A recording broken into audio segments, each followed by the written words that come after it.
اللهم صل وسلم وبارك عليك يا حبيبي يا رسول الله. ازيكم متابعين عاملين ايه؟ هنعمل النهارده عجينه الطعميه.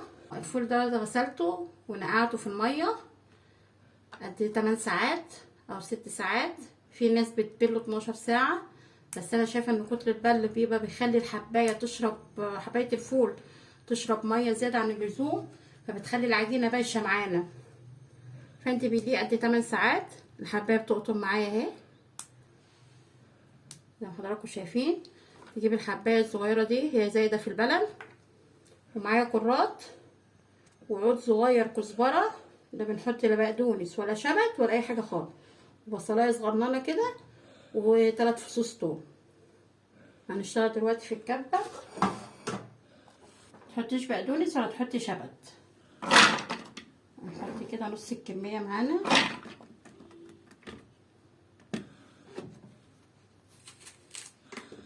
وادي البصلايه وادي الثوم. نجيب نص كميه الكرات. الكرات اغسليه كويس عشان بيبقى بين العيدان في طينه. احط نص كميه الكرات، وزي ما قلت لحضراتكم الكرات اغسليه كويس جامد، لان بيبقى فيه بين السيقان بتاعته كده عزاكم الله طين او ترابه، فلازم انك تغسليها كويس. وادي الكزبره هنفرمها بقى مع بعض، نفرمها مع بعض. بسم الله.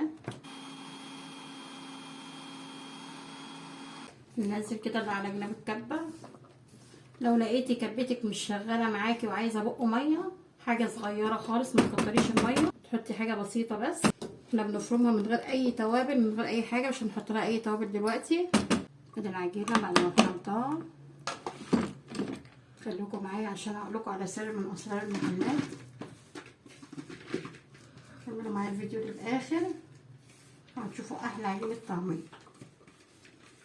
بس هي اساسها الكرات يا جماعه، مفيش طعميه من الكرات. هنحط بقى كميه الفول، ما حطيتهاش ولا بق ميه. نجيب الكرات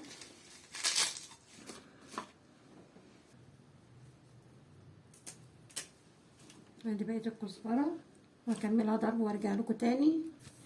ادي الطعميه بعد ما فرمناها بالطريقه دي. اقول لكم بقى دلوقتي على سر من اسرار المحلات. عندك عجان متاح، عندك مضرب بيت متاح، المتاح تحت ايدك اشتغلي بيه. هما بقى في المحلات بيعملوها بالحجر، فبتطلع عامله فوم عالي كده وبتبقى جميله هشه. فانا دلوقتي هعمل بالمضرب اللي معايا، هضرب بالمضرب بتاع هذا نضرب فيها لحد ما تعمل معايا هشان جميل وتبقى هشه كده وحلوه، وارجع لكم تاني. شايفين لما ضربت حبه عامله ازاي، هشت شويه ازاي. هي بتاخد وقت طويل في الضرب. لو عجان بقى كان ما شاء الله خلاها في منتهى الجمال. فاحنا برضو ايه لازم نشغل معداتنا شويه ونفصلها عشان تريح، عشان ما تخسرش منها. فانا هريحه معاكم دلوقتي، هسيبها تريح شويه وارجع اضربها تاني لحد ما احس ان ده القوام الكويس، وارجع لكم بيها. اديني كده خلصتها ضرب يا حبايبي بالمضرب. بالعجان هتبقى حلوه جدا. بالعجان ما حطيتش ملح، ما حطيتش اي توابل خالص. دلوقتي هشيلها في الفريزر، محطلهاش اي حاجه خالص. شايفين ما شاء الله هشه ازاي، شايفين جميله ازاي، حتى لونها فتحي كمان. كده هشيلها في الفريزر. نحط ملح اللي احنا هنستعملها بقى. انا هشيل دي بس معاكم دلوقتي على قد استخدامك كده. حاولي تفرديها عشان لما تطلعيها من الفريزر ما تاخدش معاكي وقت في الفك. نحاول كده نخرج الهواء واحنا بنفردها، متبقاش مكبوسه عشان لما تطلعيها متاخدش وقت معاكي في الفك. نحط كمان على قد استخدامك عبي. اديها كده مظبوط معايا.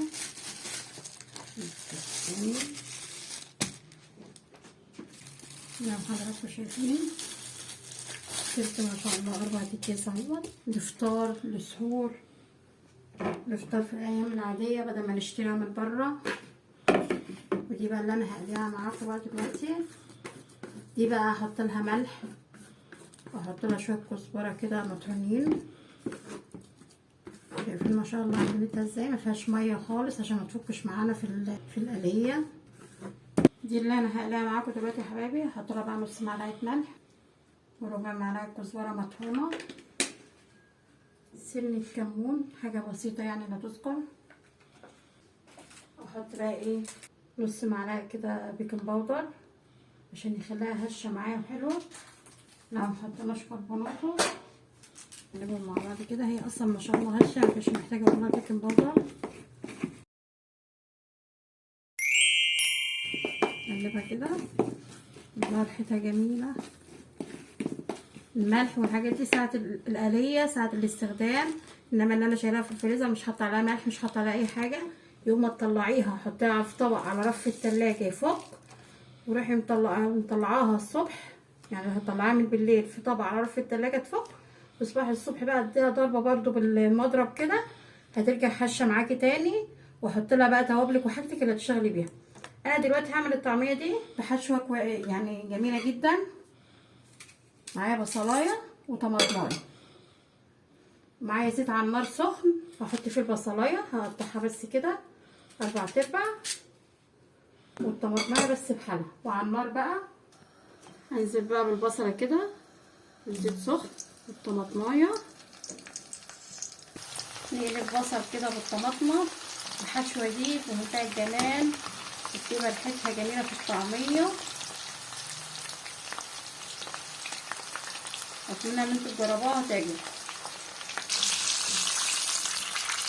مش عايزه اقول لكم الريحه عامله ازاي. هسيب البصله واسيب الطماطم شويه، انا حطيت طماطم كمان عشان هما بيحبوا ياكلوا الدقه دي جنب الطعميه حتى. في الهون كده الجميل، لان انا هعملها في طريقه في الهون لسه. وابخرها بقى. ادي الطماطمه لما التانية تستوي. لو عندك قرن شطه حطيه، خلاها سبايسي جميله. دي الحشوه اللي هحشي بيها الطعميه. هحط ايه بقى البصل والطماطم دول؟ معايا معلقه صغيره ملح، كزبره مطحونه، شطه، سنه قرفه. مش عايزه اقول لكم الريحه بتبقى عامله ازاي. الطريقه ديت عندنا واحد في البلد الله يديله الصحه يا رب والعافيه، عم خيري ما شاء الله ما بيشتغلش الا بالليل بس البلد كلها ما بتاكلش الا من عنده. ربنا يديله الصحه والعافيه يا رب. هقعد بقى ادقها كده زي ما حضراتكم شايفين بالهون. لازم تتعمل في الهون كده. مش عايزه اقول لكم الريحه عامله ازاي، الريحه تحفه.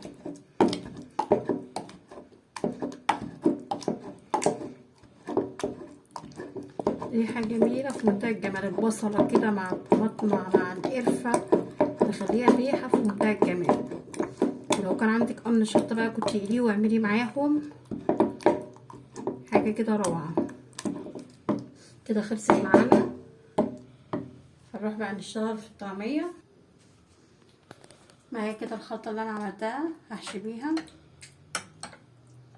خلطه البصل بالطماطم، ومعايا بيض مسلوق، معايا سمسم، معايا كزبره ناعمه، معايا الطبق الصغير ده اهو فيه بس ميه اللي انا قابل ايدي فيه بس كده. وانا هشتغل بايدي مش هشتغل بالمعلقه يا جماعه. هعمل الجزء الاول ساده من غير اي حشو خالص. احط بس على شويه سمسم كده، واشيل بايدي كده واحط. كلش الزيت سخن قوي عشان هي ما تبقاش مستويه من بره وعجينه من جوه. حطي بايدي كده، ممكن تشيلي بالمعلقه وتحطي، ممكن تعمليها قرص. ده الجزء الساده.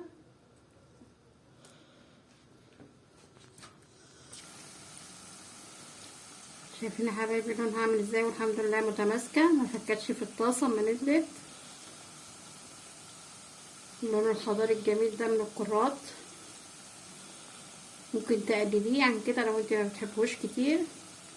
ممكن تعمليها ببصل اخضر، بس انا بحب الكرات فيها، بيديها طعم تاني بصراحه. عايزاها محرمشه عن كده سيبيها، بس انا بحبها طريه شويه. جنب طماطم متقطعه، بصلايه خضراء او بصل حلقات، البصل الاحمر الجميل ده.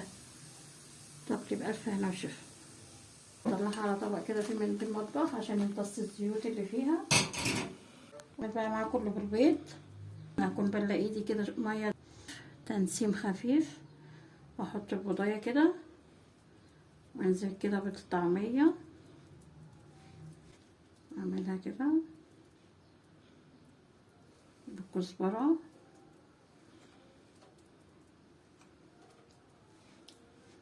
بالسمسم، انزل بقى كده ايه على الطاسه كده. اعمل واحده كمان.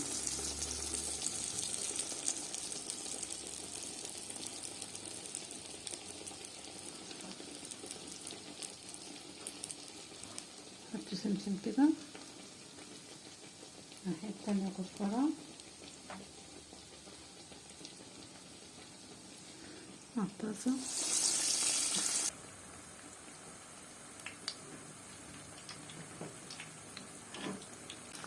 تاخدي بالك من الطرطشه عشان اللي محشيه بيض دي ممكن البيض يعني يطرطش معاكي شويه، هتبقي عامله حسابك في حاجه زي كده. القرص ده بيتباع بكام دلوقتي؟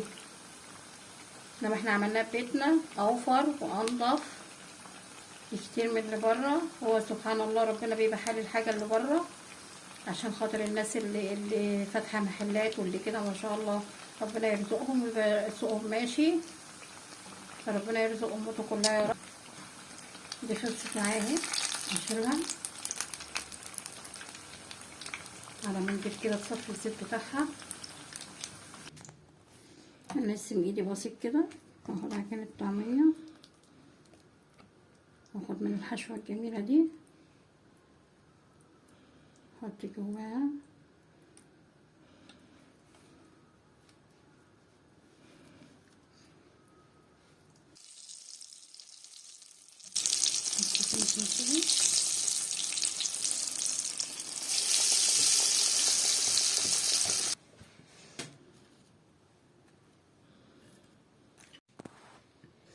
انا الطعمية بعد ما قلناها ممكن تعملها كلها سادة خالص لو مش بتحب الحشو.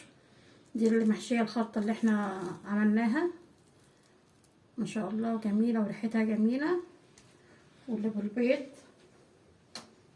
تعالوا واحدة شوف شكل البيض من جواها عامل ايه، شايفين الجمال. يا رب النهارده يكون الفيديو عجبكم. لو اول مره تشوفوني انا اسمي هبه، ما تنسوش تعملوا لايك وشير واشتراك في القناه.